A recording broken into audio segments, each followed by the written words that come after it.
Bueno, buenas tardes a todos y todas. Nos da muchísimo gusto darles la bienvenida al Seminario Permanente de Análisis de Textos, tanto a los miembros regulares como a los nuevos participantes el día de hoy. Esta es la tercera sesión del año 2023 y es un placer contar con su asistencia virtual en este foro académico. Les compartimos que este espacio tiene como objetivo reconocer y priorizar el estudio de las lenguas nacionales y en estas mismas líneas buscamos difundir e impulsar la investigación lingüística que se realiza en México y, por supuesto, abrir el diálogo entre los presentes, lingüistas, antropólogos e interesados en el estudio de la diversidad. Resaltamos que este foro incluye formación académica para los estudiantes en sus procesos de investigación y este seminario es coordinado por la doctora Glenda Lizárraga Navarro y por mí del Centro de Estudios Antropológicos de la Facultad de Ciencias Políticas y Sociales de la UNAM en apoyo a las actividades que se realizan en el CEA. Les compartimos que esta sesión quedará grabada y editada y la podrán encontrar en nuestra página de Facebook y YouTube. También les compartimos en unos minutos el registro para las constancias y les pedimos que llenen la información en la liga que mandaremos por el chat. Recuerden que entregamos constancias al final del año. Muchas gracias. En este momento le doy la palabra a la doctora Glenda Lizárraga. Gracias, Glenda. Gracias, Gaby. Y gracias a todas y todos por acompañarnos en esta tercera sesión del SPA Textos. Yo les voy a presentar a nuestro invitado, al doctor Óscar Abenójar, a quien nos sentimos muy contentas de recibir. Él es doctor en Literaturas Comparadas por la Universidad de Alcalá de Henares. Es licenciado en Filología Hispánica, también por la Universidad de Alcalá de Henares, y licenciado en Filología Húngara por la Universidad de Estrasburgo. También tiene una especialización en español por la Sorbona y varios diplomas, cursos, acreditaciones en aptitudes pedagógicas y profesionalización docente. Durante los últimos 20 años, ha puesto en práctica su labor académica en universidades y centros de enseñanza e investigación de España, Francia, Hungría, Argelia, China, Corea del Sur, Malta y ahora México. Y es así como se ha consolidado como especialista en narrativa oral, lírica tradicional y cultura popular. Desde 2021 es profesor investigador de literatura popular y tradicional en el Centro de Estudios Lingüísticos y Literarios del Colegio de México. El doctor Abenójar ha desarrollado una sólida producción científica con decenas de publicaciones sobre literatura oral y popular. De sus artículos y capítulos del libro más recientes, podemos mencionar El pozo es mío, tópicos líricos en torno a los acuíferos en la tradición hispánica y en la árabe magrebí, en Estudios de Literatura Oral Popular. 3 reductos del cuento La fiera exige alimento, del Atlas Teliano y el desierto del Sahara a la península de Yucatán, en el Boletín de Literatura Oral. O Poder Regio contra Destino Divino, itinerarios mexicanos, del cuento Un mendigo cree en Dios, el otro en el rey, en el volumen titulado Suerte y Destino en formas narrativas de la literatura tradicional de México, editado por el Colegio de San Luis.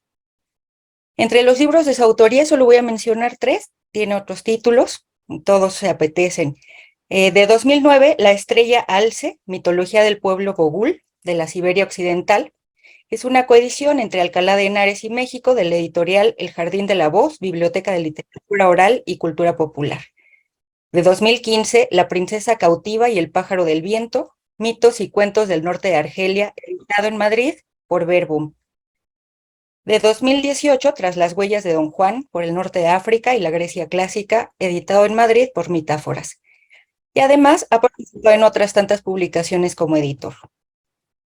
En conjunto con su labor académica, ha desarrollado una extensa carrera docente en las universidades donde ha laborado y ha dirigido ya varios trabajos de titulación, como Cuentos uigures y kazajos entre Oriente y Occidente, o Hacia un estudio sociológico del cuento tradicional en Mongolia Interior, en la Universidad Politécnica de Pekín.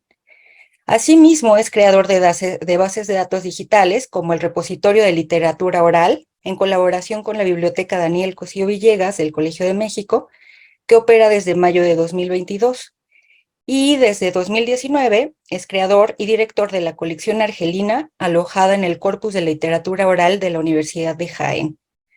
Participa, por supuesto, en diversos comités científicos, proyectos editoriales y de investigación, como el Corpus de la Narrativa Oral en la Cuenca Occidental del Mediterráneo, estudio comparativo y edición digital en España. un repositorio de literatura oral, recogida y tratamiento digital de registros de literatura de tradición oral y popular, un proyecto del Colegio de México. Esto entre muchas otras actividades académicas y docentes.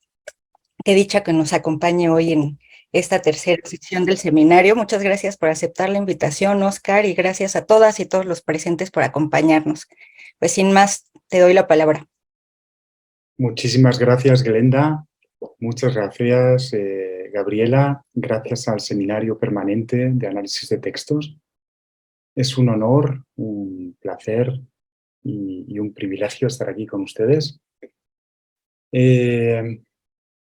¿Cómo se estudia un mito?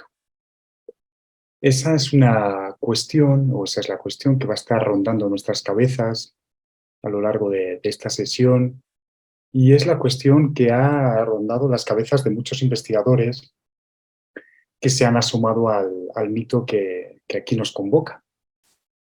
Pero lo primero es lo primero, y lo primero en este caso es ofrecer un resumen del mito en cuestión. Ya avanzo que se trata de un relato muy extendido por todo el mundo, muy disperso, y por tanto se pueden imaginar que hay miles de versiones. Por lo tanto es un tanto artificioso ofrecer un resumen, pero de algún sitio, de algún punto hay que partir. Y el resumen pues puede ser este. Nacen dos gemelos en condiciones extraordinarias y empiezan a crecer a una velocidad prodigiosa. Y en cierto momento cometen el mayor pecado que puede cometer un ser humano. Según la versión, ese pecado puede tener relación con el canibalismo o bien con el incesto. Según algunas versiones, sobre todo americanas, los muchachos matan a su padre o a su abuelo y lo descuartizan. Y entonces ofrecen esa carne a su madre o a su abuela. Su madre o su abuela, según la versión, pues se come la carne muy contenta, sin sospechar siquiera que se trata de la carne de su esposo. Pero hay un animalito que delata a los muchachos y dice a la esposa, perdón, a la madre o a la abuela, que se ha comido la carne de su marido. Así que ella se enfada muchísimo y sale corriendo detrás de los gemelos. Bueno, eso según algunas versiones, porque hay otras que cuentan cómo los muchachos violan a su madre o a su abuela. Y en ese acto de violación le rompen los dientes que tiene la vagina. Y la hemorragia que causan con esa violación, pues explica la primera menstruación, ¿no? Es un mito etiológico que explica el origen de varias cuestiones. Sea como fuere, la madre o la abuela sale corriendo detrás de los muchachos y entonces se inicia el segundo episodio del mito. Los chicos salen corriendo y entonces encuentran una serie de animales que los van a ayudar. Los van a ayudar, pues, o bien los van a ocultar, los van a esconder, o bien van a crear una serie de obstáculos para retener a la abuela o a la madre y que no los pueda capturar. Bueno, según todas las versiones, los muchachos acaban llegando al pie de un árbol o al pie de una montaña o al pie o junto a una cuerda muy larga que asciende hasta el cielo y entonces empiezan a trepar. Trepan por el árbol y suplican al árbol que vaya creciendo más y más. El árbol va creciendo muy rápidamente para poner a los muchachos a salvo de la madre o de la abuela Y llega un momento en que crece tan alto que los chicos se convierten en el sol y la luna. Bueno, eso según algunas versiones, porque según otras, los chicos son capturados por un pájaro, que muchas veces es un águila, otras veces es un gavilán, y los lleva a otro lugar. En América estos mitos suelen terminar eh, con el episodio etiológico de la creación del Sol y de la Luna, pero en otros lugares ese episodio falta. Voy a proyectar eh, la presentación.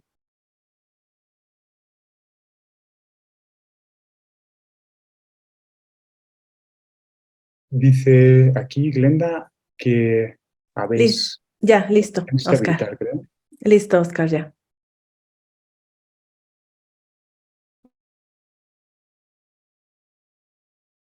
Se ve ya la presentación, ¿verdad? Muy bien. Sí.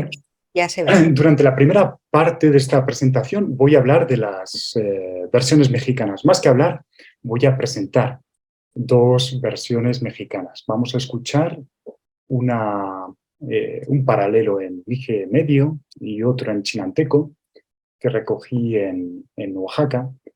Pero antes me gustaría comentar algunas cuestiones. Este mito ha sido uno de los más estudiados a lo largo del siglo XX.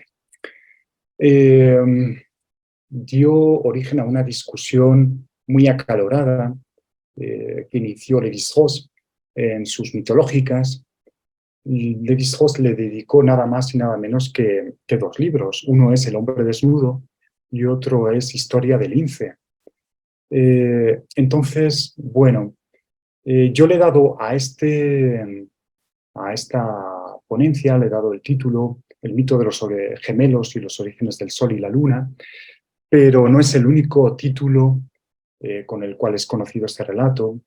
Lévi-Strauss lo conocía como el dénicheur d'oiseaux, el desanidador de pájaros, y según los filólogos, algunos filólogos lo llaman la hermana caníbal, y está clasificado como ATU 315A en el catálogo tipológico del cuento folclórico internacional. Y hay aún algún investigador que lo ha denominado Los animales rescatan a un hombre refugiado en un árbol. Este mito está muy de moda porque recientemente Miguel Alberto Bartolomé ha publicado este libro que ven a la derecha, Los viajes de Sol y Luna, el ciclo de los gemelos en Oaxaca, México y América del Sur.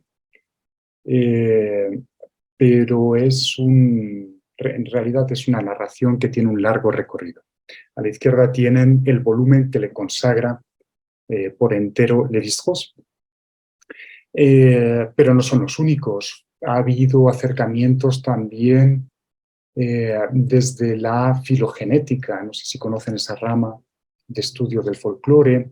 En concreto, Yuri Berezkin estudia las versiones de este mito, pero él obvia todas las versiones que no sean siberianas.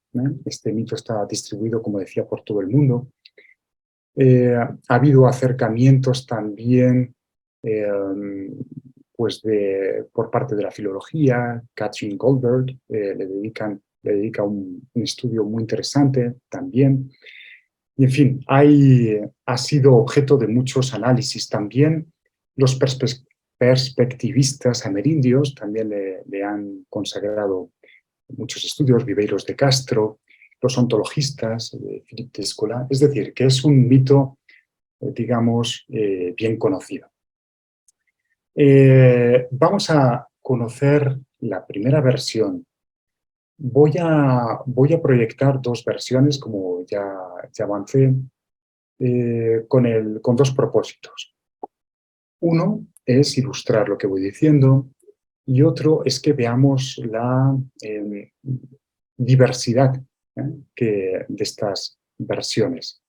Entonces voy a salir de esta presentación y vamos a proyectar una versión Mije Medio. No sé si ven ya el vídeo. ¿Sí? Bueno, Se ve. vamos allá. Voy a subir el volumen. Esta versión la grabamos Daniel Gutiérrez y yo en Alotepec, en Oaxaca, y la grabamos en versión bilingüe, pero la voy a proyectar únicamente en castellano para que la podamos entender todos. Una vez que termine, la vamos a ir comentando.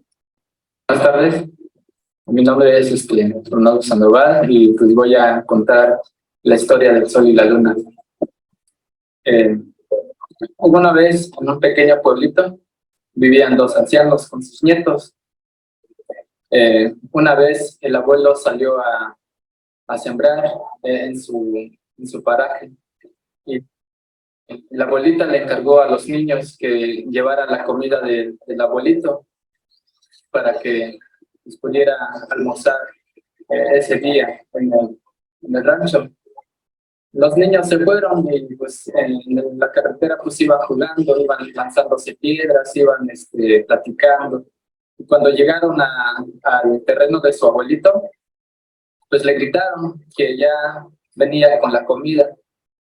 Estos niños pues eran muy traviesos, jugaban cualquier cosa, piedras, palos, se lanzaban objetos, cosas, así es como ellos se divertían. Una vez, en lo alto del terreno de su abuelito, lanzaron una gran roca que fue a estallar con su abuelito. El abuelito pues quedó moribundo en el piso y fue allí cuando los niños salieron corriendo para ver cómo estaba su abuelito. Y se dieron cuenta que pues ya había perdido la vida. Entonces estos niños se preocuparon mucho porque qué le iban a decir a su abuelita llegando otra vez a la casa. Entonces lo que hicieron los niños pues fue parar nuevamente a su abuelo, pero lo rellenaron de tierra, de piedras, de palos, palillos, para que pues el abuelo se viera como si estuviera trabajando o con vida. Entonces sacaron toda la carne del abuelito y lo llevaron en el recipiente donde igual habían llevado la comida del abuelo. Entonces los niños regresaron y el abuelito muerto pues se quedó allí como pues, una estatua. Cuando regresaron los niños a la casa, le dijeron a su abuela que en el camino pues habían encontrado un temazate y que lo habían limpiado para pues, que lo cenaran esa misma noche. Y la abuelita muy contenta se emocionó y dijo que buenos muchachos eran, de cómo era posible haberse encontrado un animal en el camino y haber llevado la carne para ellos. La noche pues ya iba cayendo, ya iba atardeciendo y el abuelito no llegaba. Es cuando allí la abuelita se empezó a preocupar y dijo, ¿por qué tu abuelito no vendrá? Ya es muy tarde, ese mendigo señor que no llega, que se llega a trabajar hasta tarde, decía la abuelita. Cuando le preguntaron eso a los niños, ni siquiera pues, hicieron, pues, ni siquiera hicieron hincapié pues, en la palabra, simplemente se quedaron callados y se fueron a jugar. Entonces cuando pues la abuelita pues decide ir a ver a su marido porque ya era demasiado tarde, ya todos los hombres pues habían llegado a sus casas para comer. Entonces la abuelita fue a ver al abuelito hasta donde estaba su paraje. Fue allí cuando pues lo encontró y lo ve a lo lejos y le empieza a gritar, mendigo abuelo, ¿por qué no regresas a la casa? ¿Qué no ves que ya es tarde? Ya casi está anocheciendo. Entonces el abuelito no respondía, estaba allí como pues, una estatua porque pues los niños lo habían puesto de esa manera. Entonces la abuelita gritó otra vez las mismas palabras, pero el abuelito no escuchaba, no hacía ningún movimiento y pues simplemente no respondía. Fue de allí cuando la abuelita se le acercó, pues allá de cerca donde estaba trabajando el abuelo. y me estaba regañando del por qué no regresaba, por qué se estaba tardando mucho y por qué no contestaba. Fue allí cuando la abuelita pues lo tomó del hombro y lo enfocó, y al momento de caerse el abuelito pues de sus entrañas pues salían cenizas, salían piedras, salían la pedacería de ramas que los niños habían introducido en su estómago para que estuviera estático. Entonces la abuelita quedó muy pasmada y dijo, ¿qué es lo que hicieron estos niños otra vez? Fue allí cuando pues salió muy enojada del terreno entre los matorrales agarró una vara para poder pegarle a sus nietos. Fue cuando la abuelita salió corriendo. Corrió y corrió hasta llegar a la puerta de la casa, pero los niños ya habían presentido de que pues, su abuelita los iba a perseguir. Fue allí cuando los niños empezaron a huir entre el pueblo, y la abuelita pues igual los empezó a corretear porque a lo lejos ya los había visto que pues se estaban escapando. Entonces los niños pues corrieron y corrían y no encontraban como que un escondite para poder evitar ser apaleados por su abuelita. En ese momento ahí estaba sentado un topo, y los niños le dicen al topo, señor topo, por favor, ayúdenos, nuestra abuelita nos quiere pegar. Los niños le dijeron al topo, y el topo pues ni siquiera sabía, y decía, pues es que ¿dónde los puedo esconder? No, mi hogar es muy pequeño, no creo que quepan los dos allí. Fue cuando pues los niños decidieron y le dijeron al topo, pues ya le comentaron, ¿podemos entrar en tu boca? Le decían los niños al topo. Y el topo pues se quedó pensando, porque el topo pensó que nos iban a regañar nada más porque sí, y no tenía conocimiento pues, de que esos niños habían ahora sí que pues matado a su abuelo. Entonces pues el topo decide ayudarles, y cada niño pues entra en la boca del topo. Y pues allí se quedan escondidos.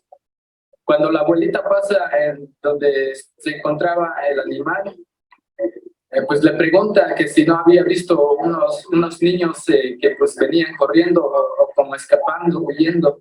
Y pues el topo ni siquiera contestaba, simplemente movía la cabeza porque pues no podía expresarse porque los niños estaban dentro de su boca.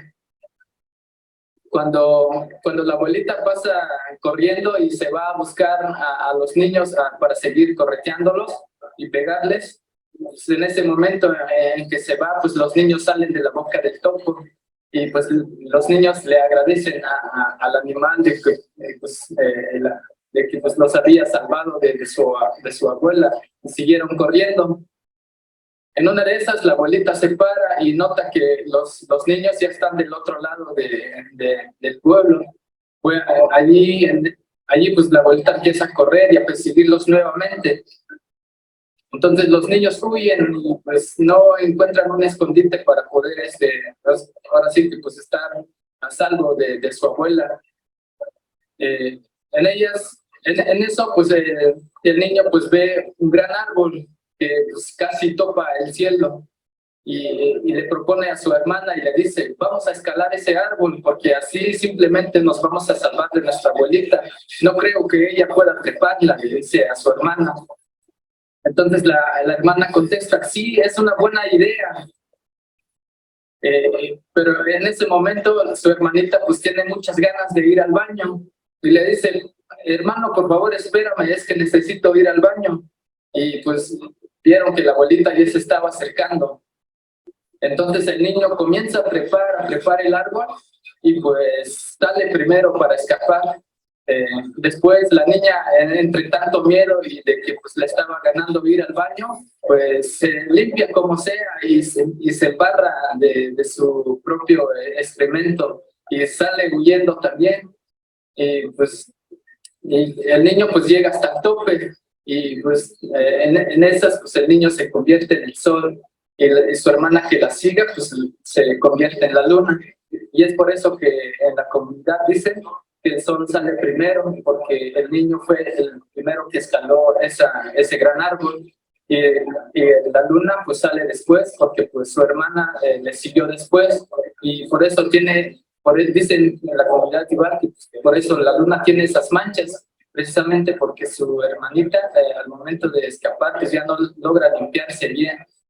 Igual lo dicen de la misma manera con el topo, por eso tiene esa boca como que grande, porque pues ahí se escondieron los niños cuando escapaban de su abuelita. Muy bien, voy a dejar de compartir esta maravillosa versión Mije. Es muy curiosa. Voy a volver a compartir la presentación. Ahí va. Bueno, por varias cuestiones. Primero, bueno, aparece la anciana, no hay incesto, curiosamente. No sé si es porque al informante en cuestión le daba un poco de pena hablar de ese episodio, porque es bastante común en Oaxaca, no solo entre los mijes, entre muchos, entre los mazatecos, los mixtecos, los zapotecos, pues es muy común el episodio de la violación de la madre o de la abuela. Aparece, eso sí, la huida mágica de los muchachos y esos animales auxiliadores, ese motivo de los animales auxiliadores. Y lo más interesante de esta versión y de muchas otras de Oaxaca, de Guerrero, de Chiapas, de Guatemala, es que el motivo del, digamos, el desanidador de pájaros, los dos muchachos que ascienden por el árbol, aparece combinado con el de las manchas de la luna, combinado con las inmundicias, las heces. Esa es una característica propia de los mitos, de las versiones americanas, desde Alaska hasta la Patagonia, y de ciertas versiones de la Siberia oriental y también del Cáucaso.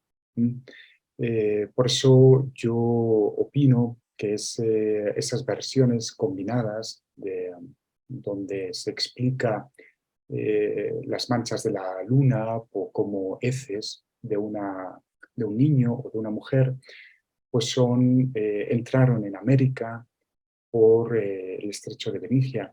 Yo lo he grabado muchas veces. Lo he grabado muchas veces en Argelia, el mito de una mujer que va con su hijo por el desierto o por el altiplano y a su niño le entran ganas de hacer de vientre, entonces pues no tiene con qué limpiarse, ¿no?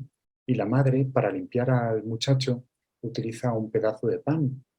Y como el pan en el Islam es un alimento sagrado, pues el niño y la madre son condenados a quedar impresos en la cara de la luna. De ahí que en la luna pues se vean las siluetas del niño y de la madre. Esas versiones, yo las he grabado en Argelia, no son comunes para nada en Europa, pero sí en Asia Central y en otros lugares. Y como vemos, reaparece aquí en Oaxaca. Vamos a ver una segunda versión. Es una versión muy diferente. Se la grabamos a una informante chinanteca. Primero la contó en chinanteco y después en castellano.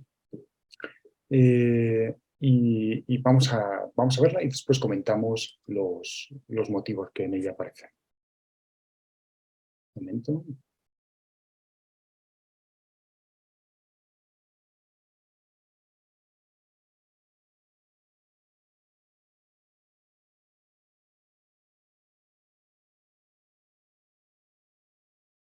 No encuentro ahora la página. Ahora. Ahí va.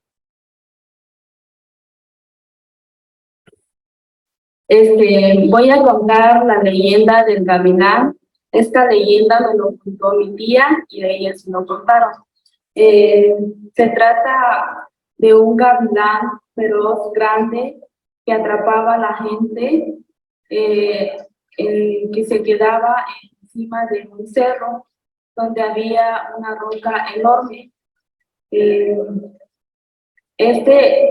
ese pueblo vivía una anciana muy sabia que se dedicaba a juntar hierbas, era curandera y curaba a la gente. Esa anciana vivía muy preocupada de la situación y me pedía a Dios que alejara el mal, ¿no? La gente, para no ser atrapada por el gavilán, se cubría su cabeza con un canasto o con un petate, y así se salvaba. Y quizás por eso quedó la costumbre de que todavía se usa el sombrero de petate. Un día la anciana, al regresar a su casa, se encontró en el camino 2 huevos y los recogió y los metió junto a su quelite y sus hierbas, los envolvió en su pipil. Al llegar a su casa, puso a cocer los huevos y al momento de que se iba calentando el agua, empezó a escuchar chillidos en el huevo, y pues enseguida los bajó del fuego, los secó y los limpió y los guardó en una jícara con algodón. Ese algodón lo tenía fuera de su casa porque con eso elaboraba su bebé. Al pasar de los tiempos, un día de regreso, la abuelita, cuando regresó en la tarde, se sorprendió mucho porque el tapacaminos estaba con un ruido muy extraño, haciendo un ruido muy extraño. Y la abuelita no le hizo caso y siguió su camino. Y se sorprendió mucho porque al llegar a su casa, se encontró pues su casa toda desordenada. Se preocupó mucho y le preguntó a sus vecinos de que si ellos no habían entrado a su casa, y ellos respondieron que no, que cómo le iban a hacer eso si ella se dedicaba a curarlos.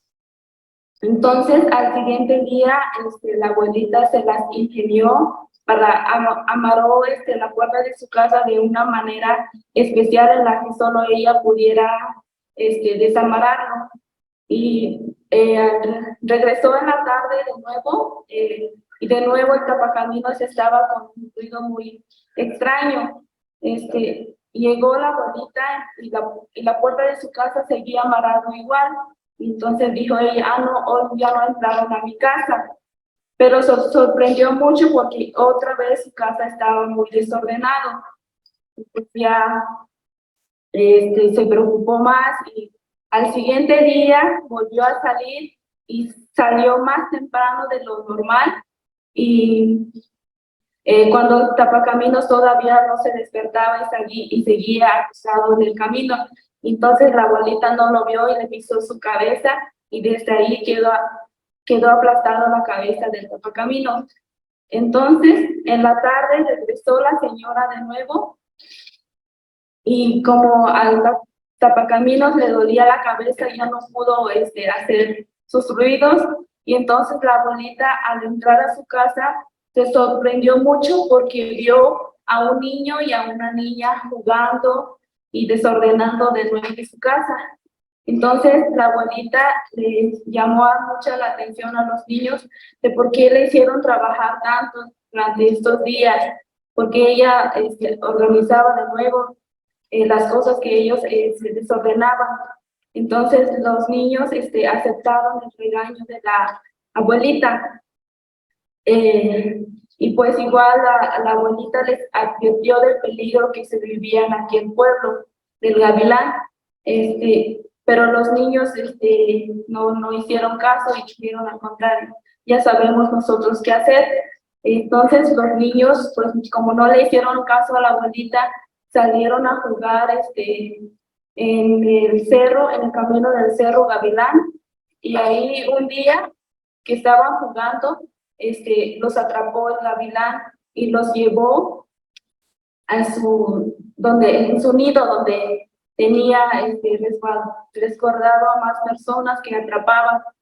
Y pues las personas al ver que llegaron niños se pusieron muy tristes. Al contrario, ellos estaban tranquilos porque ya tenían un plan para atrapar al gavilán. Entonces pusieron atención la rutina del gavilán, a qué hora comía, a qué hora dormía, para poder atraparlo. Entonces el niño sacó su mecate con el que se sujetaba su pantalón y le pidió a los demás hombres que le dieran igual el mismo. La niña con su mecate con el que se trenzaba su cabello y así pidió de las más mujeres que estaban atrapadas ahí. Juntaron esos pedazos y armaron un lazo.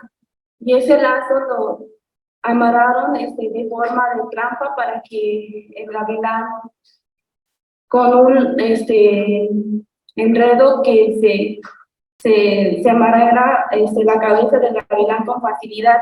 Entonces eso metieron en la cabeza del gavilán mientras dormía, y al despertar el gavilán, como se movió el amarrado, pues se apretó el cuello del gavilán y fue a dar en un lugar que ahorita se llama Río Manso, y en chilinteco significa gavilán grande.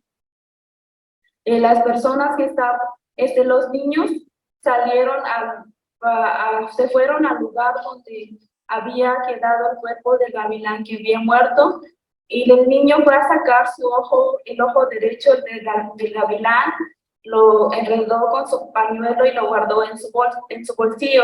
La niña hizo lo mismo, sacó el ojo izquierdo del gavilán y se lo guardó. Entonces, las personas que estaban ahí gozaron de felicidad, pero se dieron cuenta que no podían estar contentos porque todavía seguían atrapados en el nido del gavilán. Entonces los niños le hablaron a todos los animales para que los ayudaran y le prometieron que tendrían una recompensa. Y entonces les pidieron a esos animales que se pegaran muy en la roca, porque en el nido del gavilán había igual una roca enorme, que se pegara cerca de la roca y depositaron ahí una semilla de un árbol para que creciera grande. El único animal que pudo hacer ese trabajo de pegarse en la roca fue el murciélago. Entonces desde ahí el murciélago duerme cerca de la roca. Y el murciélago pudo depositar esa semilla y de ahí creció un árbol muy grande, y a través de el árbol creció rápido, y a través de las raíces del árbol las personas pudieron ser liberadas. Las personas le agradecieron mucho a los niños que les haya salvado del gavilán, y estaban muy agradecidos con los niños, y los niños les dijeron, ¿no? Nuestro trabajo se ha cumplido, ya nos tenemos que ir, pero les vamos a dejar un recuerdo.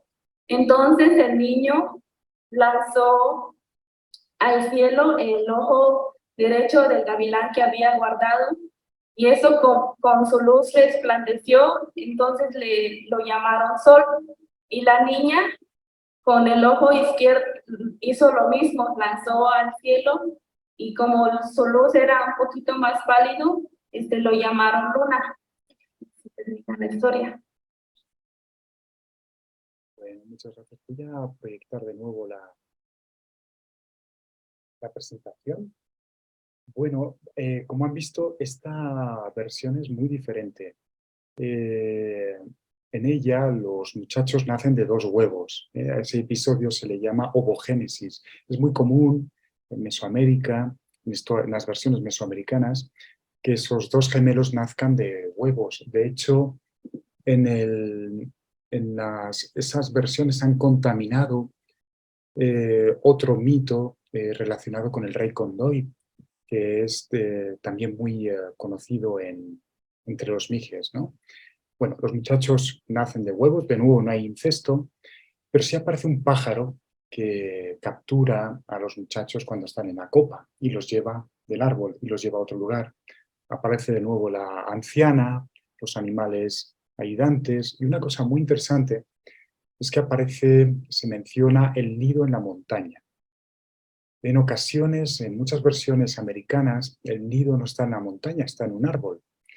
Lévi-Strauss partió de una versión amazónica de este mito, según la cual había dos gemelos, uno de ellos cometió incesto con su madre y su padre, para castigarlo, lo envió a recoger a desanidar, a recoger los huevos de un pájaro a cierto árbol.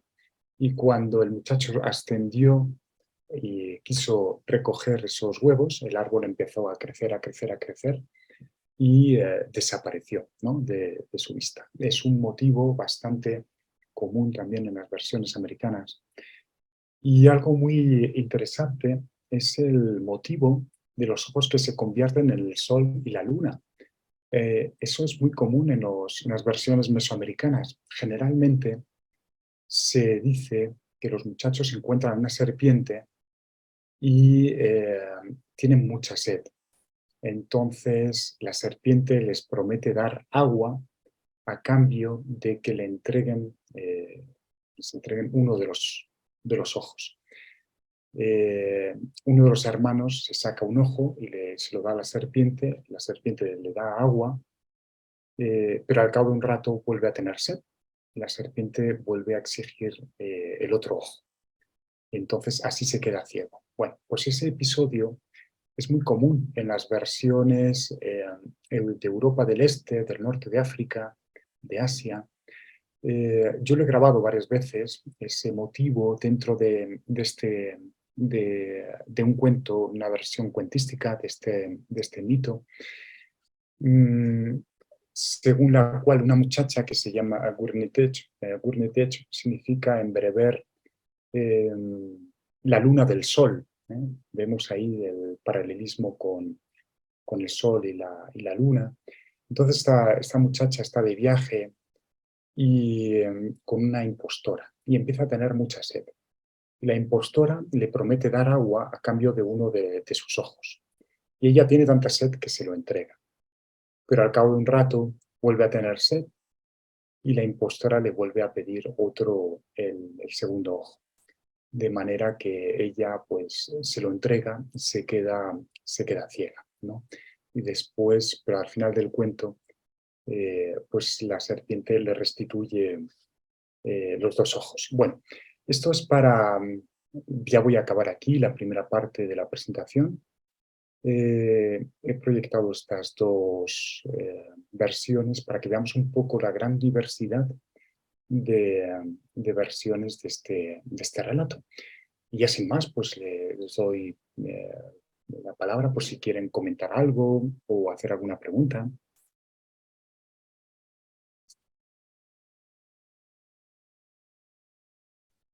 Gracias, Oscar. Qué interesante, que estamos dando un giro muy interesante, muy diverso al seminario.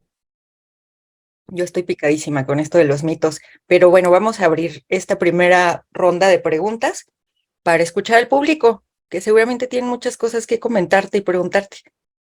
Pueden levantar la mano por medio de las reacciones de la aplicación o escribir su pregunta directamente en el chat.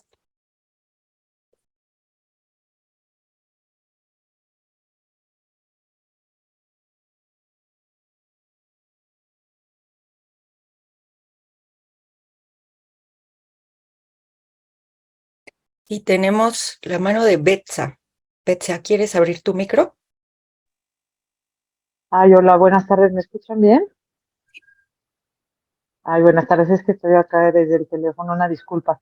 Nada más quería preguntar si estas identificaciones de episodios tienen que ver con los mitemas, o sea, si ahí es donde se está condensando el sentido y si eso puede dar un cierto orden, digamos, al relato en su conjunto.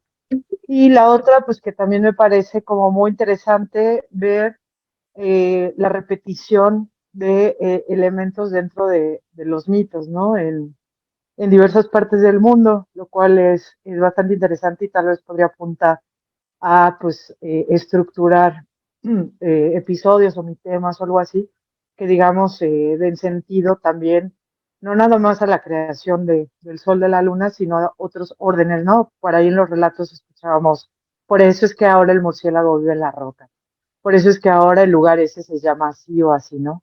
Entonces como que ahí también hay algo que conecta con una realidad hoy, a pesar de que pues, sean mitos de la creación o algo así. Bueno, eso sería todo, gracias. Gracias, Beth. Muchísimas gracias, Beth. Pues para responder a tu primera pregunta, efectivamente es lo que, bueno, Lévi-Strauss y otros han llamado mi tema.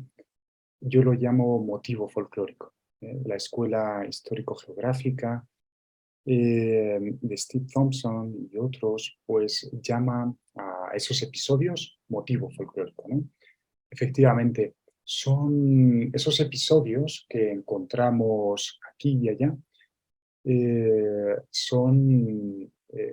hay quien los llama motivos migratorios, porque se pueden difundir oralmente de manera aislada. De hecho, por ejemplo, el relato de las manchas en la luna a partir de las inmundicias, pues es un tema o motivo folclórico itinerante, migratorio, que podemos encontrar de manera aislada a, eh, o incorporado a este relato. Y en cuanto a la segunda pregunta, es muy común en las versiones americanas y en las versiones siberianas que este relato dé lugar a la etiología. Es un relato etiológico muy interesante porque explica el origen o los orígenes de muchas cosas, no solo del sol y de la luna, como tú muy bien has dicho. Explica, como ya dije, el origen de la menstruación, pero también de las manchas en la luna, de la forma de ciertos animales. No sé si en las versiones que hemos escuchado explica la forma de la boca del colibrí, en otras del sapo y, en fin, del tapacaminos. De hecho, digamos, es muy extraño porque no aparece mencionado apenas en las crónicas. Sahagún únicamente da dos versiones no muy buenas del mito del origen del sol y la luna y del quinto sol, pero no son tan ricas como las que uno puede encontrar ahora mismo en México. No solo en México, en toda América. Y, como digo, lo común en todas esas versiones siberianas y americanas, en casi todas, es que explican los orígenes de muchas cosas, no solo del sol y de la luna, de las formas de muchos animales, del inicio de la menstruación, también del tabú del incesto, tabú del canibalismo, etc. No sé si he respondido a tu pregunta, Beth. Sí, muchísimas gracias. Gracias, Oscar. Tenemos dos preguntas en el chat. Pregunta Yashel. Bueno, dice muchas gracias. ¿Los gemelos, según las historias recolectadas, son por lo general dos varones o más bien un varón y una hembra? Y tenemos otra más, pero si gustas responder esa y luego pasamos a la siguiente. Esa pregunta es muy buena, porque es la que se planteó Lévi-Strauss a lo largo de toda su vida. Y a la que han tratado de responder Tescola, Viveros de Castro. Voy a empezar por el final. Lévi-Strauss, en Historia del Lince, llega a la conclusión de que el origen de todos estos mitos, desde, como digo, el norte del hemisferio norte hasta la Patagonia, pues es el tabú del incesto entre hermanos. Él digamos que se retractó un poco porque pensaba que el tabú que funcionaba como motor de mucha mitología era el del incesto entre padres e hijos. Pero al final de Historia del Lince lo que viene a decir es que el motor de todos estos mitos es el incesto entre hermanos. Yo no lo creo. Yo creo que en función de la experiencia etnográfica, estos gemelos muchas veces son pues del mismo sexo. Generalmente, si son del mismo sexo, generalmente son dos varones. y en otras versiones de sexo opuesto. Yo sí creo que en todos estos mitos subyace un tabú del incesto gemelar entre hermanos, pero eso lo voy a explicar en la segunda parte, o lo voy a intentar explicar más bien. No conozco ningún mito, ninguna versión que explique por qué. Lo que no he mencionado anteriormente es que también desde el trifuncionalismo de Georges Dumézil también se ha tratado de dar explicación a estos mitos y por qué son gemelos. Pero la explicación de Dumézil es más bien trifuncionalista. Él pensaba que los mitos indoeuropeos, en los mitos indoeuropeos subyacía una ideología tripartita. Había dioses que eran guerreros, otros que eran soberanos y otros que que se dedicaban más bien a la liturgia. Esa explicación ha quedado obsoleta y hasta ahora nadie ha explicado por qué o cuál es el origen, si son dos varones o bien un muchacho y una muchacha. No sé si he respondido a la pregunta correctamente. Gracias, Oscar. La pregunta de Paola se parece un poco. Ella quiere saber si en alguna versión se explica por qué los hermanos son gemelos. En algunas culturas se pensaba que los gemelos eran producto de perversión o adulterio. Claro, es que para que funcione el mito tienen que ser gemelos, para que funcione el pecado, ¿no? Para que haya una disrupción, un hiato, porque muchos de estos mitos de la creación necesitan un hiato, un antes y un después. Y ese hiato es violento. ¿Eh? Se rompe un tabú muy, muy grave, ¿no? De ahí que estos mitos sean tan sangrientos, ¿no? O sea, la madre se come a su esposo o es violada por sus hijos, ¿no? Y es decir, hay como yo las interpretaciones que he leído hasta ahora, pues coinciden en ese acto disruptivo, violento, ¿no? de los gemelos. Para que funcione tienen que ser o bien los dos varones y que violen a su madre o a su abuela, o que sean un chico y una chica y que el acto incestuoso se produzca entre ellos. Ahora en la segunda parte me voy a ocupar más concretamente de ese incesto entre hermanos. Gracias, Oscar. Y por último, Ofelia Pineda pregunta si estas historias se pueden considerar la base de la creación de las culturas mesoamericanas. Muchas gracias, Ofelia. Es una muy buena pregunta. Este mito es muy común, que supongo que alguno de ustedes ya lo ha escuchado o lo ha leído. En Mesoamérica es muy común. Ahora bien, decir que es la base de las culturas, no lo creo. Yo lo que sí creo es que muchas culturas americanas, no solo mesoamericanas, este mito es muy común en los Andes, entre los Tupinambá también, entre muchas regiones del Amazonas, y se utiliza para canalizar los orígenes o para explicar los orígenes de muchas cosas.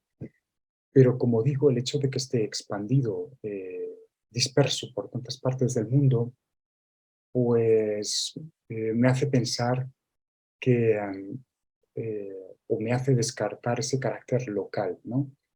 Lo que sí que me parece curioso es que no aparezca en ninguna crónica, o aparece, no sé si recuerdan el Popol Vuh, ese pasaje en que Unaipú y Xbalanque llevan a sus primos al pie de un árbol, el árbol empieza a crecer y los primos se transforman en monos, ¿no? Y de alguna manera eso es una suerte de injuria contra la abuela. Y a partir de ahí pues se desencadena la venganza, ¿no?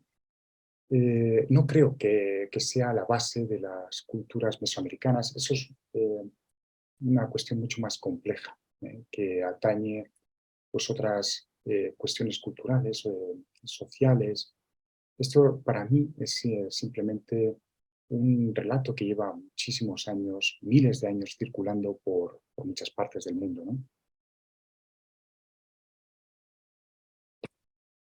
Muchas gracias, Oscar. Gracias a las participantes por sus preguntas. Pues cuando estés listo podemos continuar. Muchas gracias, Lena. Vamos a dar parte a la segunda, vamos a dar pie a la segunda parte. Voy a proyectar de nuevo la presentación. Bueno, me voy a basar ahora en las versiones universales de este mito. Bueno, como les dije al inicio de esta presentación, este relato se conoce con muchos nombres y con muchas máscaras. Se conoce también con la máscara genérica de cuento. Les dije que el título que le da el Catálogo Internacional de Cuentos, que estoy proyectando ahora mismo, es el de La hermana caníbal. Aparece en el primer volumen y está clasificado como ATU 315A. En esa entrada hay documentadas versiones de, bueno, no voy a leer todo porque es muchísimo, pero desde el norte de Europa hasta, hasta el sureste asiático, incluso Extremo Oriente y África, ¿no?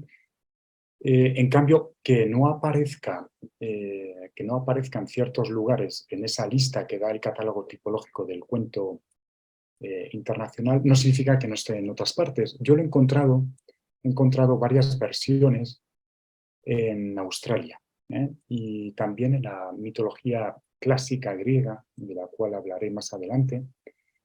Lo que voy a hacer ahora es resumir algunas versiones que he recogido en el norte de África. Voy a empezar. Hace unos 10 años publiqué con algunas alumnas del Instituto Cervantes este librito, La princesa cautiva y el pájaro del viento, y en el prólogo estudié algunas versiones internacionales de este relato. Las versiones generalmente del norte de África y de Europa no incluyen el episodio etiológico de la creación del Sol y de la Luna, pero sí todo lo demás. Miren, la que yo publiqué en este librito arranca o dice lo siguiente. Son dos hermanos gemelos. Y entonces él está caminando, está cabalgando con su caballo y su caballo se detiene abruptamente porque ve un cabello bellísimo, un cabello largo de mujer. Y el muchacho hace la promesa de que se casará con la dueña de ese cabello.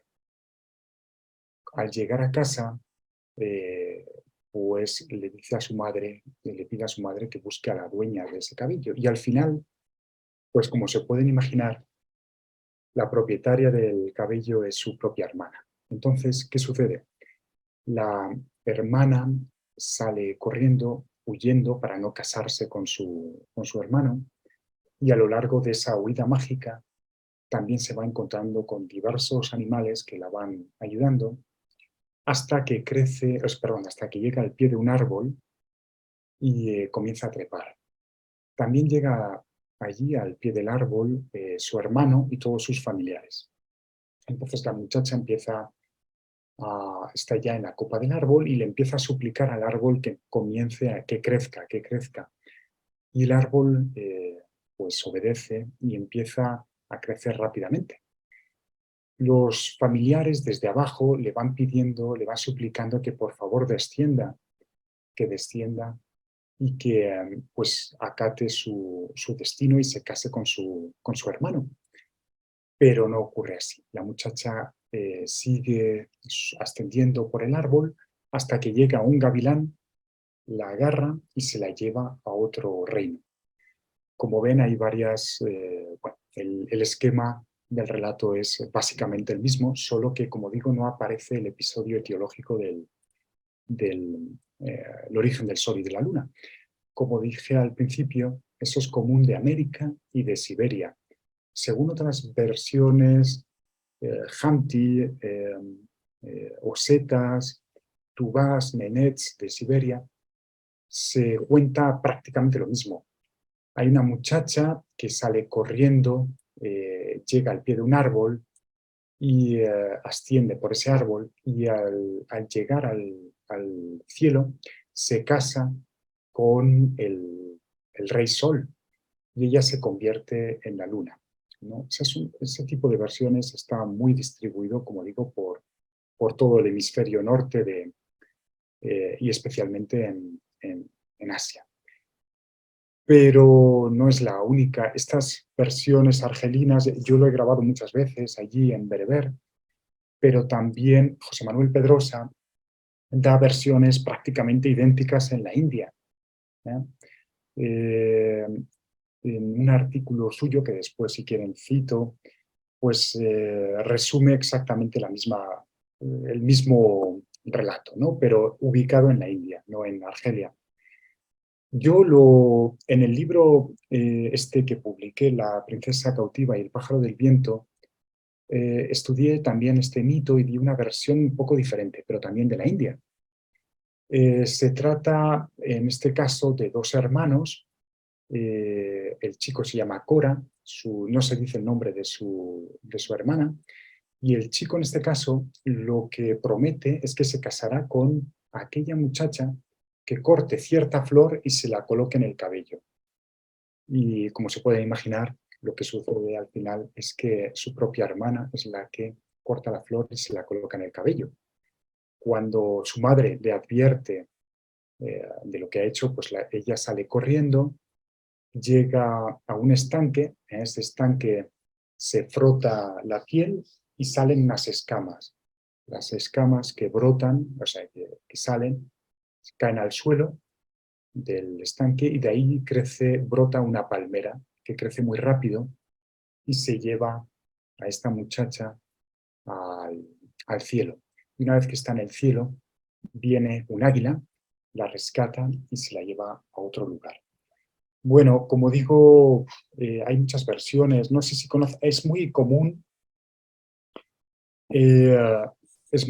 aquí se me ha ido, en todo Oriente. Hay versiones muy frecuentes, muy conocidas en Corea, por ejemplo, sobre dos muchachos que salen corriendo de varios animales, trepan a un árbol y entonces a medida que ascienden terminan convirtiéndose en el sol y la luna. Pero hay muchas versiones más. Yo quiero hablar de una muy conocida. Es una versión clásica. Clásica, me refiero griega, de la antigüedad griega.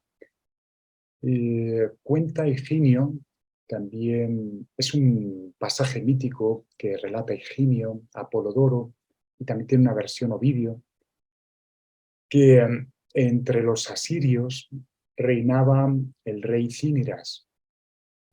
Y ese rey pues tenía una hija que se llamaba, según la versión, Mirra o Esmirna. Mirra por el árbol y por el incienso, y Esmirna por el lugar de Turquía. Y era muy hermosa, era tan hermosa que competía con su hermosura, competía con la de las diosas, y especialmente con la de Venus. Esta muchacha se jactaba de ser incluso más hermosa que la propia Venus. Y entonces la diosa pues decidió castigarla. Lo que hizo fue que se enamorara de su propio padre. Y Mirra se enamoró efectivamente de su padre y lo que hizo fue yacer con él en su cama durante 10 noches seguidas. El padre no sé qué le sucedía, pero no se dio cuenta. no se dio cuenta hasta la 10ª noche. Al alba, bueno, pues notó que se había acostado con su propia hija y se quedó muy espantado y salió corriendo detrás de ella. Y Esmirna o Mirra salió huyendo también, corriendo durante mucho tiempo. Y Venus terminó apiadándose de ella y lo que hizo fue convertirla en un árbol, que es la imagen que he proyectado ahí en la presentación. Se convirtió en el árbol de la mirra, de manera que pasó desapercibida al principio a Cineras. Al final del mito, toda la familia de mirra acaba congregada en torno al árbol de la mirra. Y un día resulta que un jabalí pasa por ahí y golpea el árbol y de ese golpe pues hace un agujero y de ese agujero nace Adonis, que, bueno, Mirra se había quedado encinta de su propio padre y Adonis así y dio origen a Adonis. Bueno, como digo, hay versiones, hay 3 versiones, una de Higinio, otra de Apolodoro y otra de Ovidio, pero yo creo que la versión de Ovidio se basa, digamos que recicla las 2 previas, no se basa tanto en sustratos orales. Ya voy terminando, voy a pasar. Este mito no está documentado en Australia, pero sí existen versiones australianas. Resulta que en varias regiones del norte de Australia se cuenta que Equidna, que es ese animalito que he colocado en la imagen de la derecha, pues era un monstruo, ¿no? Y se quedó prendado de una muchacha muy jovencita y la raptó. Según algunas versiones, esa muchacha era su propia hermana, según otras no. Pero en cualquier caso era un matrimonio no consentido. Ella no quería casarse con Equidna. En cierta ocasión, Equidna le dice a su esposa, muy jovencita, que suba, que trepe a un árbol y que robe los huevos de una pitón. Que es, si recordamos digamos, el argumento del desnidador de pájaros del que hablaba Lévi-Strauss. La muchacha asciende por el árbol y el árbol empieza a crecer, a crecer, a crecer. Ella le suplica que crezca más, que crezca más, que crezca más.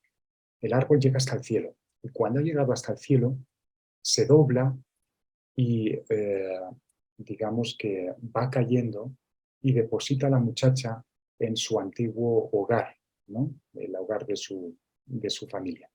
Y así pues queda a salvo de Equidna. Y ya para concluir, quiero comentarles una versión que los hispanistas pues no consideran como parte de la órbita una integrante de la órbita de este complejo narrativo. Bueno, José Manuel Pedrosa sí ha publicado un estudio acerca del romance de Delgadina y su conexión con estos relatos acerca del incesto entre hermanos, la huida mágica y del árbol que crece. Si quieren, más adelante les puedo dar las referencias bibliográficas. Lo que voy a hacer ahora es resumir este romance, que por cierto es uno de los más conocidos en México. Seguramente alguno de los asistentes conoce alguna versión.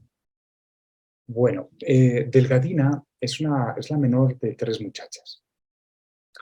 Y entonces, pues como ya se pueden imaginar, su padre se queda prendado de ella y ella, según la versión, pues se escapa y se recluye en una torre, o bien es su propio padre la que la deja recluida en una torre porque ella no quiere tener relaciones con su padre. Y entonces, pues toda la familia se congrega al pie de la torre y les suplica, por favor, desciendan. Ella les va pidiendo agua a sus hermanos. Es una escena bastante dramática y bastante similar a los relatos argelinos, indios, australianos que he comentado antes. Ella entabla un diálogo con los familiares que están abajo, pero los familiares no llegan a darle agua y al final la muchacha acaba muriéndose. Bueno, este romance, que es un romance, digamos que es una historia, una narración en verso, ¿no?, que se canta. Se canta aquí en México como romance, pero también como corrido, y no es exclusiva de la tradición hispánica. Yo he grabado versiones húngaras, pero también me consta que hay versiones de prácticamente toda Europa, acerca de muchachas que no quieren tener relaciones incestuosas con sus padres o con sus hermanos y se escapan a una torre o a un pozo o a un árbol y allí terminan muriendo. Bueno, pues yo creo que es el momento de parar aquí y dar paso a las preguntas. Hay muchas versiones más. Si quieren, yo he grabado este relato, lo he grabado mucho. Tengo versiones mijes, zapotecas, chinantecas, mixtecas, en fin, de muchos lugares, y no solo yo, lo ha grabado lo han grabado muchos etnógrafos y antropólogos. Si quieren, les puedo proyectar alguna versión más, alguna que sea más breve. Y sin más, pues si les parece bien, doy paso al turno de comentarios y preguntas.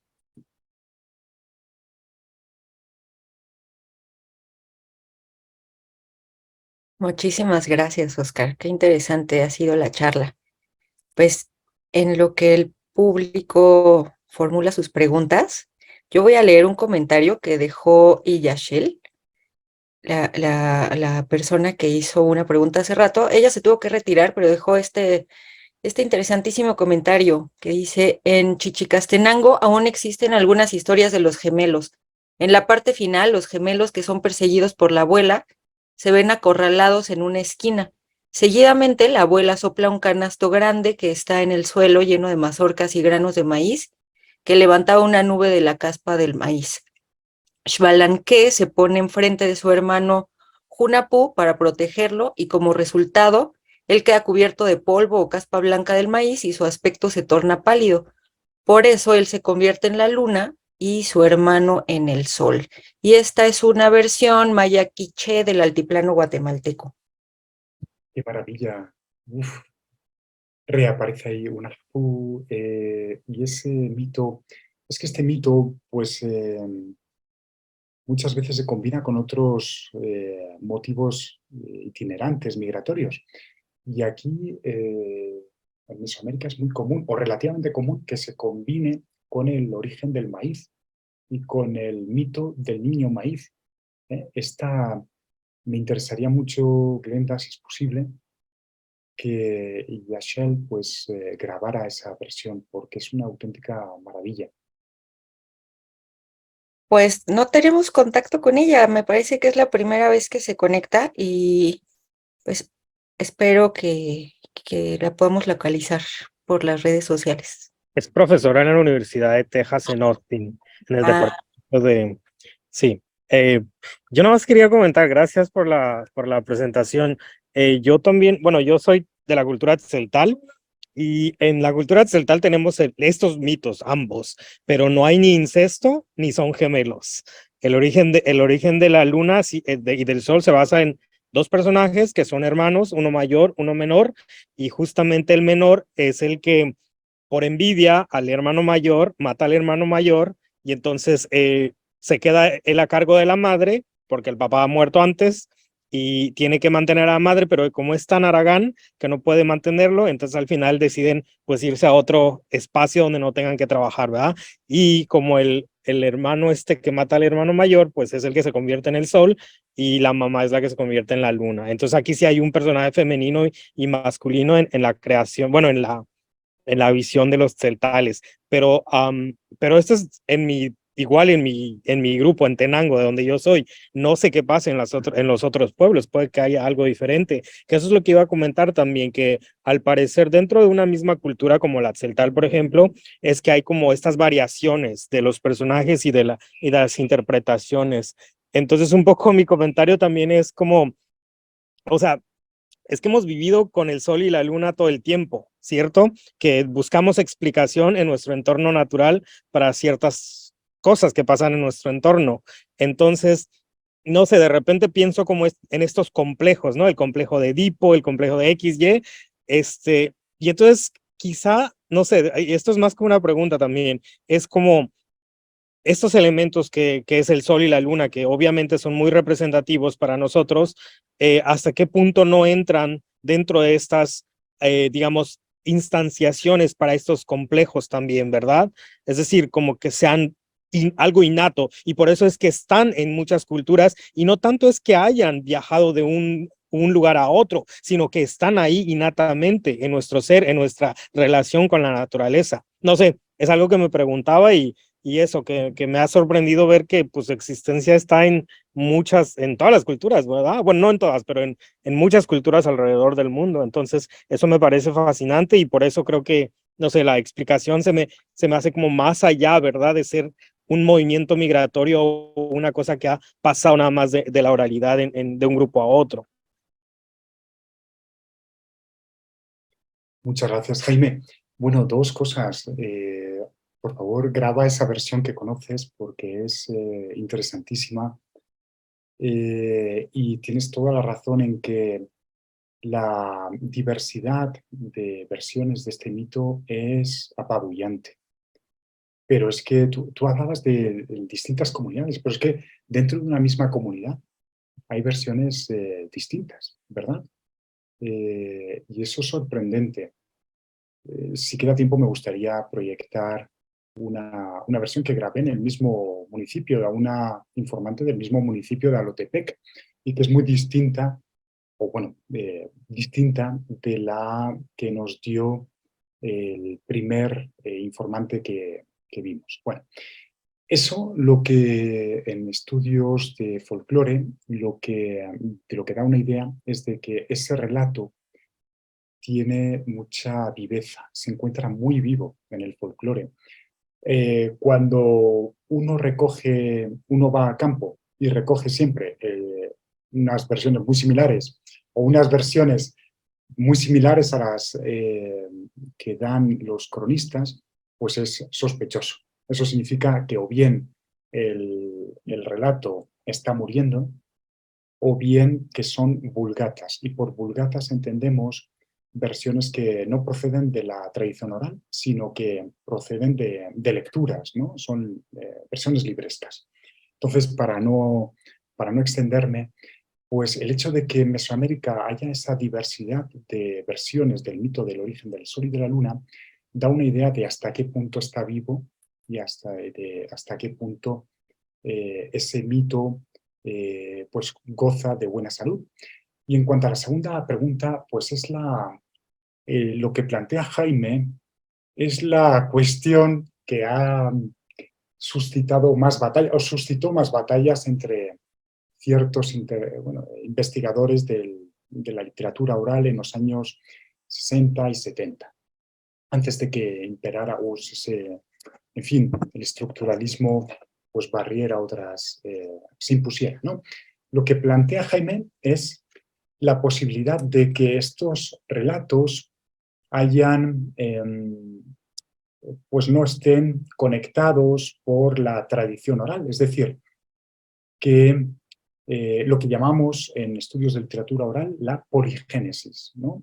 Que hayan aparecido aquí y allá, pues porque, en fin, por la coincidencia o la analogía de ciertos aspectos.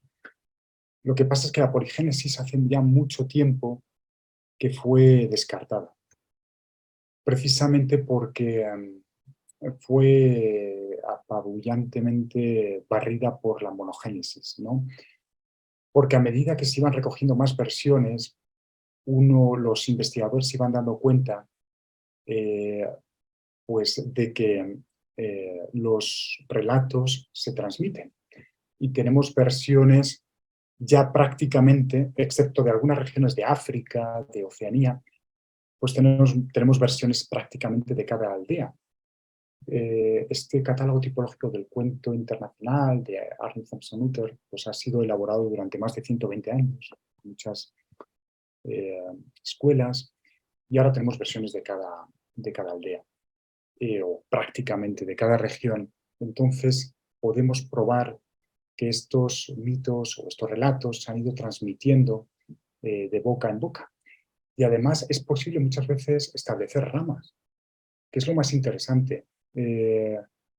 Como saben, muchos mitos, muchos relatos de toda América tienen conexiones con los relatos de Siberia, porque hubo un tránsito no se sabe muy bien cuándo, pero hubo un tránsito de varios pueblos por el estrecho de Beringia y está probado, ¿no? que los relatos, en fin, no se sabe muy bien si van desde Siberia hasta Norteamérica o desde Norteamérica hasta Siberia, pero circularon por ahí y de ahí que sean tan similares.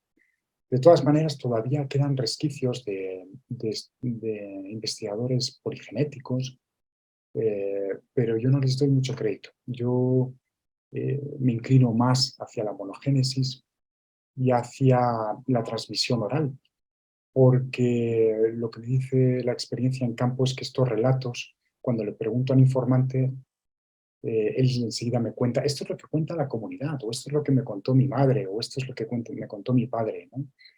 Y así sé que los relatos pues, tienen mucha resistencia, ¿no? Al paso del tiempo. No completa la resistencia porque hay muchas versiones, pero bueno, el debate está abierto. No sé si me he extendido mucho, Jaime, para la pregunta. No sé si he respondido correctamente. No, sí, de plano, creo que sí, bueno, tú eres acá el experto, nosotros pues sí. Yo meramente estoy como pues por ahí suponiendo igual algo que se me ocurrió ahorita, porque en realidad es que ni sabía, ¿verdad?, la existencia de estas similitudes, pero gracias, no, claro que sí, y interesante, muy interesante. Me tengo que ir desafortunadamente, pero gracias, Glenda y Gaby, a todos. Gracias a ti, Jaime. Muchas gracias. Gracias, Jaime. Gracias, Oscar, por la respuesta. Tenemos una pregunta de Ofelia Pineda otra vez. Sí, ¿me escuchan? Sí. Sí, buenas tardes, doctor. Nada más un comentario. Bueno, yo de forma personal he estado recopilando la tradición oral de mi comunidad y otras comunidades circunvecinas de aquí de la Mixteca de Oaxaca. Yo he encontrado varias versiones que van conectando como el recorrido de los gemelos por Ñusabi. Y hay una en su versión final que ellos, bueno, aparte de que crean el mar, encierran los tubérculos y hacen varias hazañas en su recorrido, cuando suben al cielo, van a llegar, así se habla de dos gemelos y dos gemelas también, pero que cuando suben al cielo, todos los juguetes de los gemelos van a ser todas las constelaciones. Para nosotros el final de los gemelos va a ser el cielo, pero todo lo que van a hacer en la tierra se va a consolidar allá en el cielo para darnos señales. Y en la versión que nosotros tenemos, todos los elementos del cielo están hechos porque los gemelos lo hicieron en la tierra y nos enseñaron a hacer varias cosas. Y bueno, ese es mi comentario, ¿no? Que al final son las constelaciones que nosotros nombramos desde la lengua para nuestra, pues, para el territorio en que habitamos. Es un comentario. Qué maravilla de versión, Ofelia. Voy a enviarle a Glenda otras versiones mixtecas que he grabado, pero las he grabado de boca de un amigo mío de Guerrero, y según esas versiones, esos gemelos no dan origen al sol y la luna, sino al día y la noche. Es otra prueba más de la gran diversidad de versiones que hay en torno a este mito. Ofelia, sería increíble que grabaras esa versión o esas versiones que tú conoces Sí, lo estamos, bueno, voy a empezar a trabajar en ello. Sí, sí tengo algunas. Sí, doctor, gracias. Bien, muchas gracias. Pues tenemos unos comentarios de Elvia González. Primero, pregunta si podrías compartir algunas de tus publicaciones o si tienes textos de acceso libre. Y ya le pedí su correo para ponerle en contacto contigo. También comenta que en las versiones de los gemelos de Miller llama la atención que los gemelos son hijos de una madre tejedora. Esa madre puede estar vinculada con una deidad a la que se rinde culto. En su recorrido, ¿has encontrado alguna relación entre la gran madre con los gemelos? Muchas gracias. Esas versiones son muy interesantes también. Voy con la primera pregunta. ¿Puedo compartir? No sé, Glenda, quizá te pueda enviar algún libro que tengo en edición PDF. Otros están solo en papel, pero siempre intento pues dejar algunas galeradas en mi página de Academia Edu. Y si no, pues puedo compartir con ustedes los PDFs que tengo. De otros libros, pues los tengo en papel, pero quizá pueda conseguir la versión en Word o conseguir más versiones en papel. Y también muchos de estos estudios pues los tengo publicados en artículos sueltos que les puedo compartir con muchísimo gusto. En cuanto a la pregunta, la tejedora también es un personaje bastante habitual en estos mitos. El acto de tejer tiene implicaciones metafóricas eróticas, ¿eh? Entonces, de algún modo, también está bien involucrado, están bien involucrados esos episodios de tejedoras, madres tejedoras, en estos mitos. No solo tejedoras, todos aquellos personajes que transforman la naturaleza en cultura. Aparecen a veces alfareras que transforman el barro en algo cultural. Aparecen a veces molineras también que transforman el grano en pan.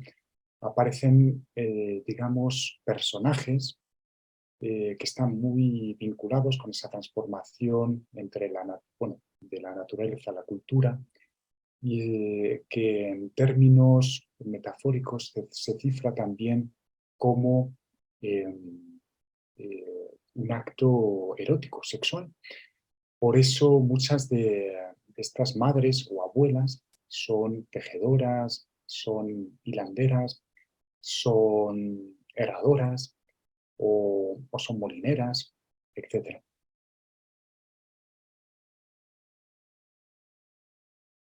Muy bien, muy interesante. Gracias por sus preguntas. Pues todavía tenemos tiempo. Yo solo quería preguntarle a Ofelia si puede compartirnos su correo electrónico para ponerla en contacto contigo, Oscar.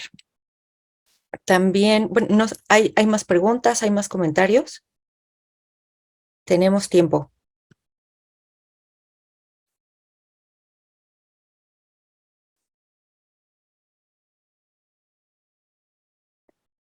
Si quieren, lo que puedo hacer también es compartir un último mito, más breve, lo tengo preparado por ahí, y una versión Mije que grabamos en la misma comunidad, en Alotepec. De acuerdo, sí, tenemos tiempo.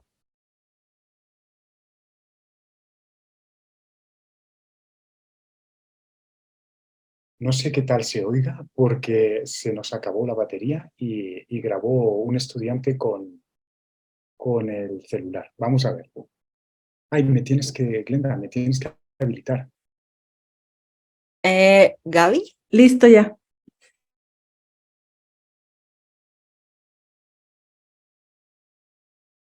Ahí.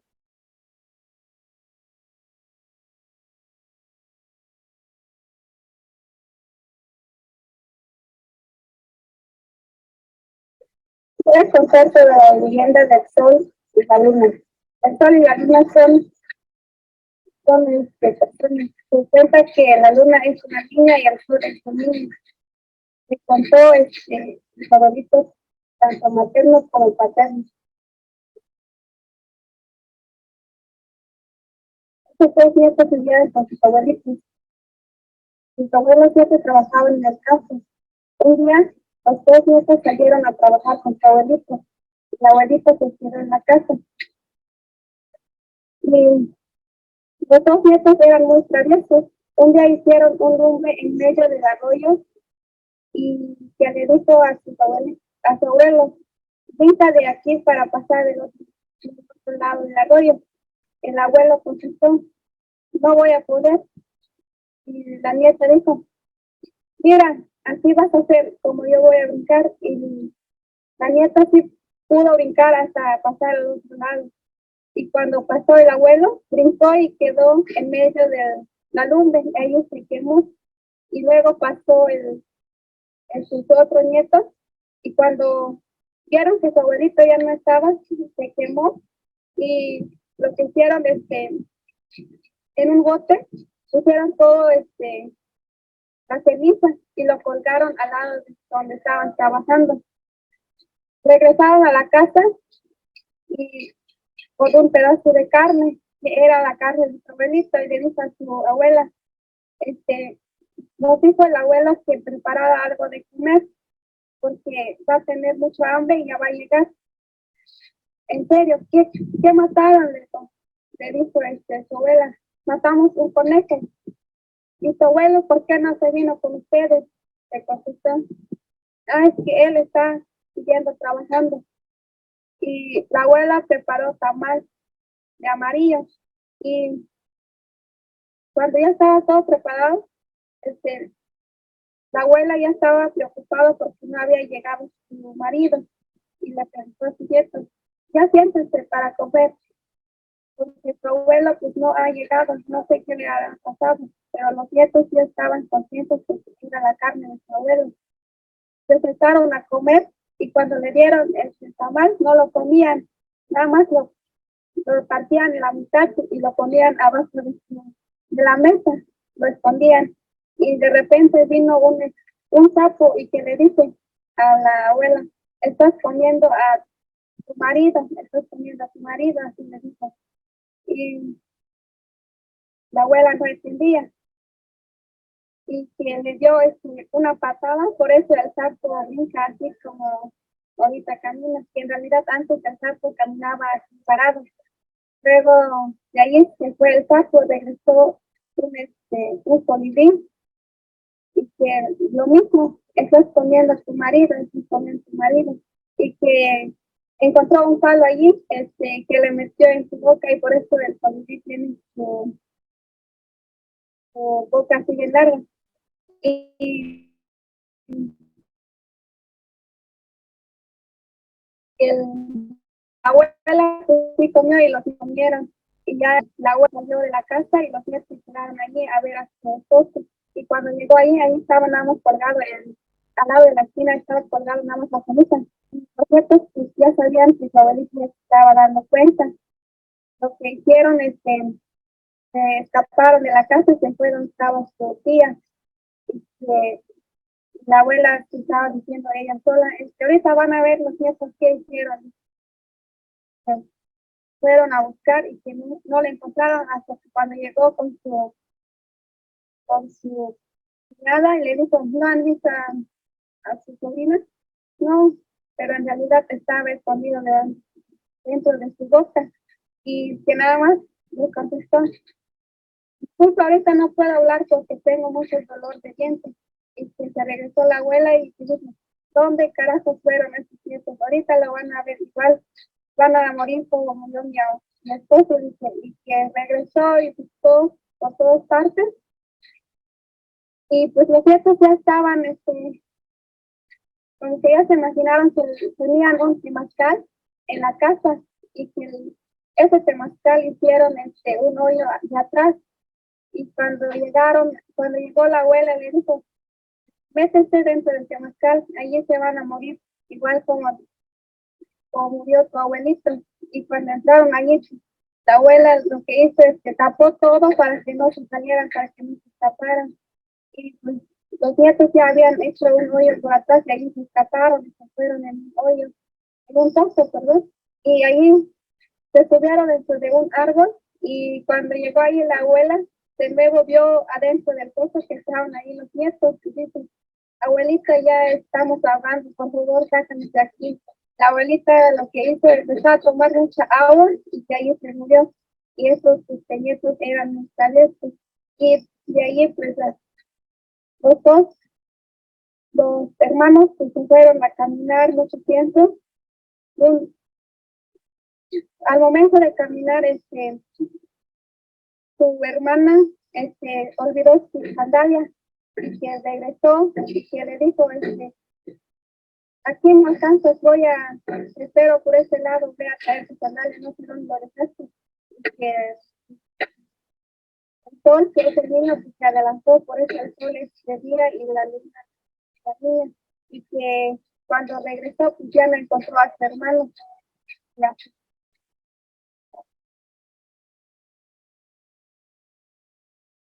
Bueno, lo paro aquí porque después lo cuenta Nige.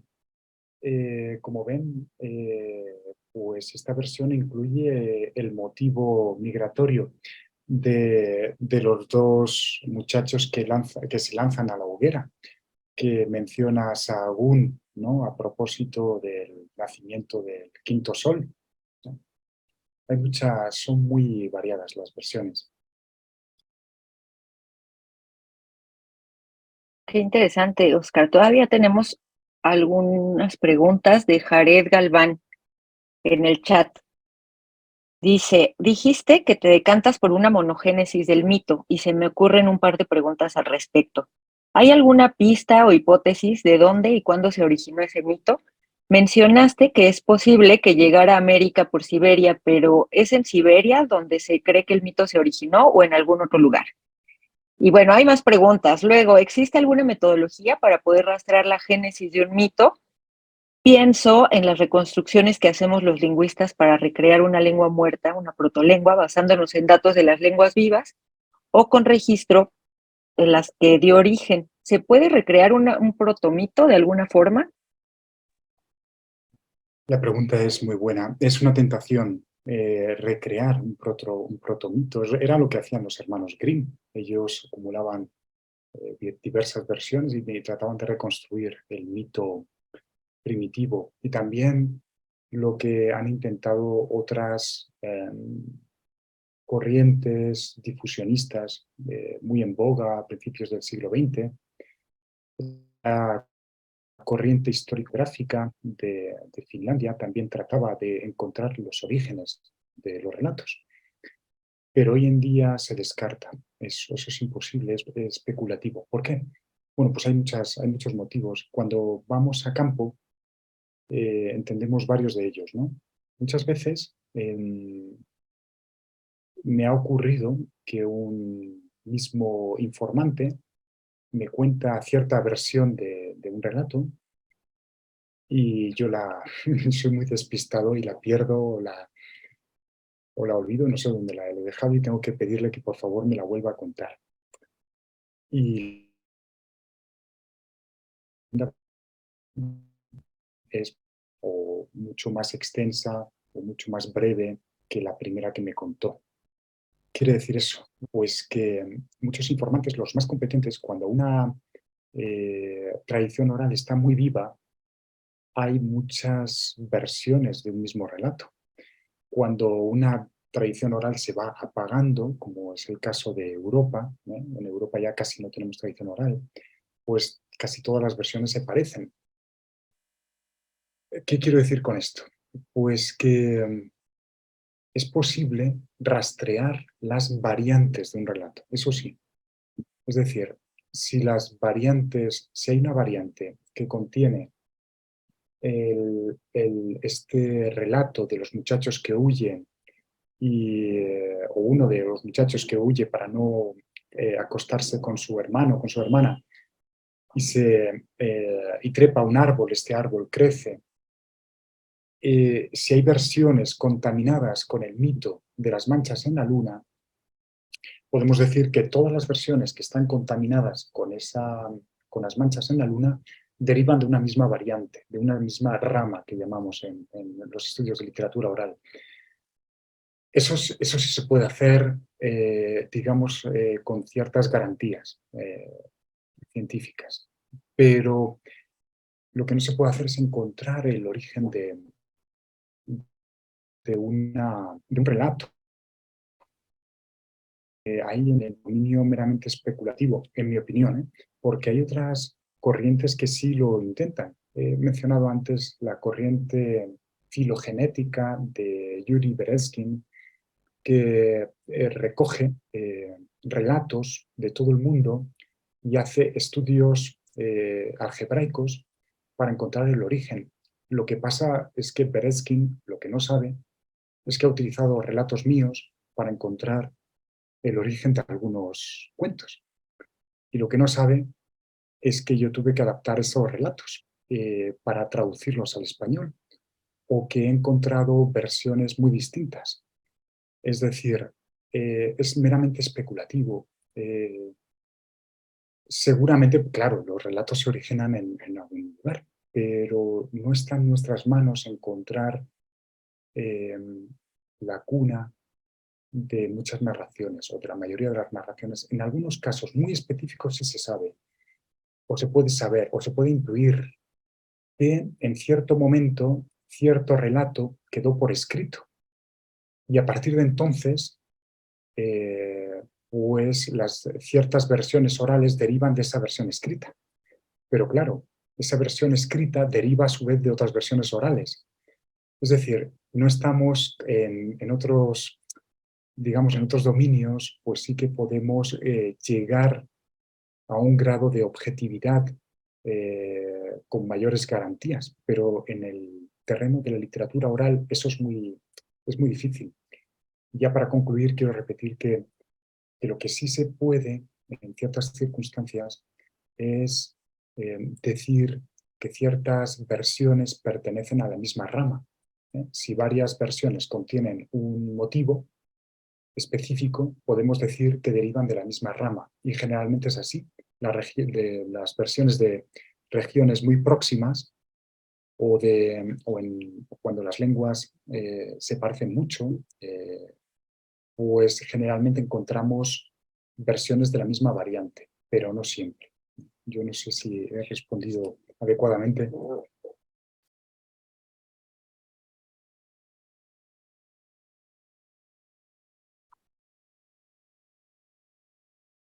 Comenta Jared que eso de las ramas creo que ya es, bueno, que ha sido bastante. Yo también pienso que sería muy especulativo proponer una versión original. Muchas gracias.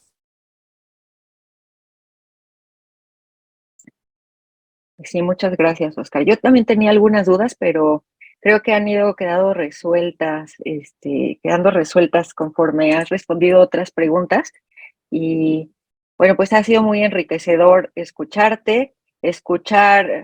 pues otras perspectivas, otros horizontes, otras posibilidades del trabajo con textos orales.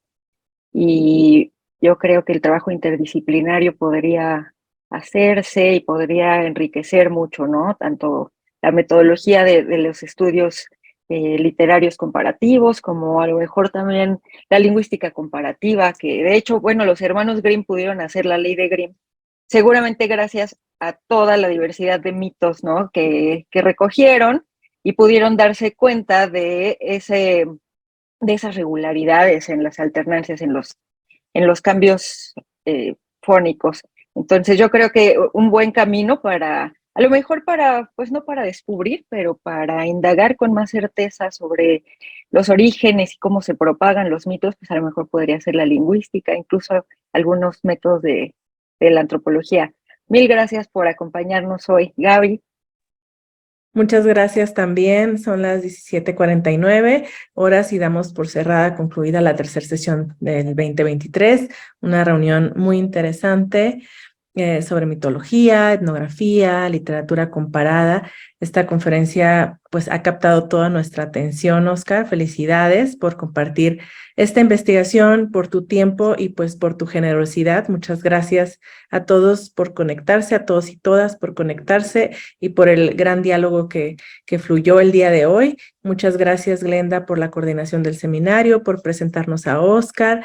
Gracias a los estudiantes, a los investigadores y a los profesores que estuvieron hoy presentes. Muchas gracias y nos vemos el 24 de mayo. Muchas gracias a todos. Gracias, Oscar. Qué interesante, qué enriquecedor ha sido esto. Muchísimas gracias.